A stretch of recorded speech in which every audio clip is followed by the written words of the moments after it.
Tissue paper দিয়ে একটা সুন্দর একটি গামছা বানানোর প্রসেস দেখিয়ে দিচ্ছি। তো প্রথমে টিস্যু পেপারগুলো চারকোনা করে কেটে ওই চারকোনা পেপারটা দিয়ে সুন্দর করে এভাবে গোল গোল করে অনেকগুলো বানিয়ে নিতে হবে। তারপর ওই বলগুলো দিয়ে ওই চারকোনা একটা টিস্যু পেপারের ভিতরে ঢুকিয়ে সুন্দর করে মুড়িয়ে নিতে হবে। মুড়িয়ে নেওয়া হয়ে গেলে ঠিক এমনটা তৈরি হবে। দেখো আবারও দেখিয়ে দিচ্ছি, ওই বলটা একটা টিস্যু পেপারের ভিতরে ঢুকিয়ে নিলে ঠিক এরকম তৈরি হবে।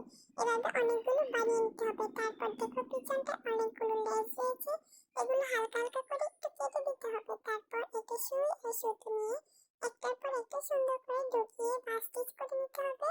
তারপর কি সুন্দরভাবে তৈরি হয়ে যাবে সুন্দর গাছ।